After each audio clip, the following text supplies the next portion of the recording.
নমস্কার বন্ধুরা, পম্পাস কিচেন ব্লগে তোমাদের সকল বন্ধুদের স্বাগত জানিয়ে আজ আমি বাড়িতে পাকা আমের লুচি তৈরি করে তোমাদের দেখাচ্ছি। তোমরা তো অনেকেই তালের লুচি, সুজির লুচি, বিভিন্ন লুচি তৈরি করে খেয়েছো। আজ কিভাবে পাকা আমের লুচি তৈরি হয় তোমরা অবশ্যই পুরো রেসিপিটা ভালো করে দেখবে। দেখো, আমি এখানে বড় সাইজের দুটো আম নিয়েছি। আমগুলো প্রথমে আমি ছুরিতে করে কেটে নিচ্ছি। তোমরা এর আমের খোলাগুলো অনেক সময় বটিতে করেও ছাড়িয়েও তারপরে গ্রেট করে নিতে পারো। আমি এখানে আমগুলো খোসা সমেতই প্রথমে ছুরিতে করে কেটে নিয়ে তারপরে এই চামচে করে আমি আমের ভেতরের অংশটা তুলে নিচ্ছি। যার যেভাবে সুবিধে হবে সেইভাবেই আমের কাঁধটাকে বের করে নেবে। দেখো, আমি এইভাবেই কেটে নিয়ে আমের কাঁধটা বের করে নিচ্ছি। এরপর আমি মিক্সার জারের মধ্যে তার আমের কাঁধগুলো দিয়ে একবার ঘুরিয়ে নেব। খুব মিহিভাবে একটা পেস্ট আমি তৈরি করে নেব।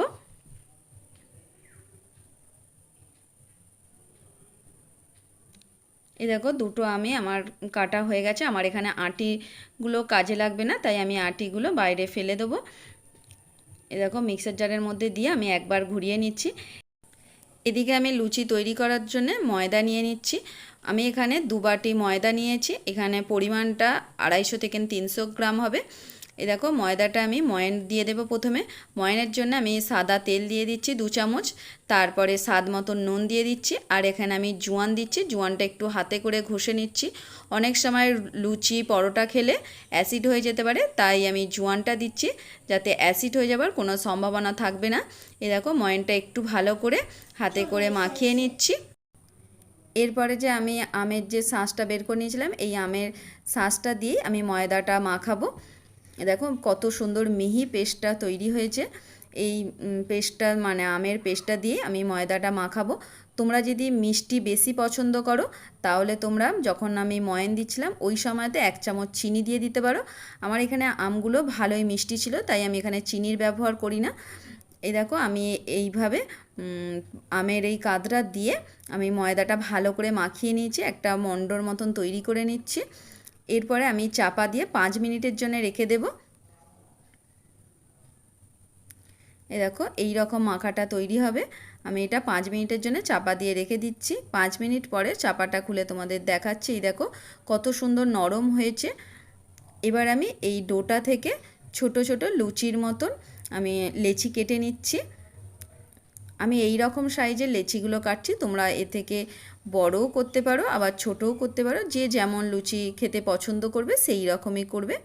এই দেখো, এইভাবে আমি প্রত্যেকটা লেচি কেটে নিচ্ছি। তারপরে আমি লেচিগুলো হাতে করে একটু ঘুরিয়ে নিচ্ছি, তাহলে বেলতে সুবিধে হবে।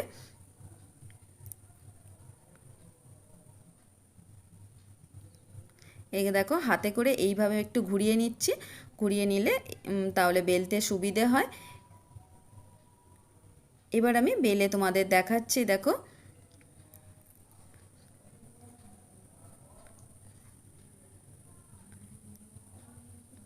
দেখো, আমি এখানে বেলুন পিড়ে নিয়ে নিয়েছি। আমি লুচিগুলো এইরকমভাবে বেলে তোমাদের দেখাচ্ছি। আর এদিকে আমি তেল গরম করতে বসিয়ে দিয়েছি।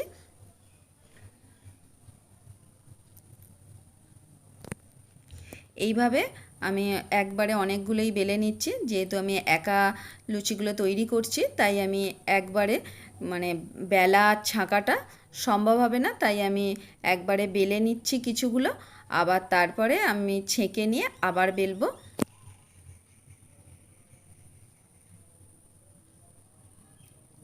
এই রেসিপিটা অবশ্যই তোমরা বাড়িতে তৈরি করবে। আমের লুচি খেতে বাচ্চা থেকে বড় সবারই খুবই ভালো লাগবে।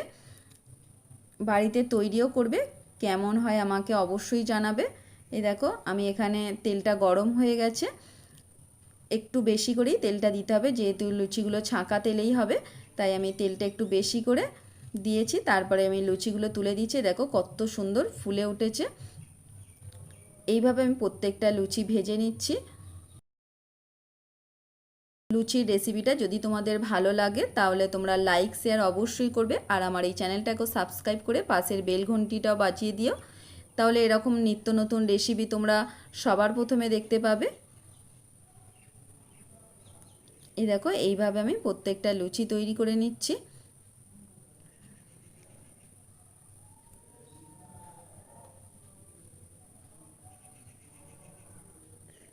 খুব তাড়াতাড়ি আর অল্প সময়ের মধ্যে লুচিগুলো হয়ে যায়।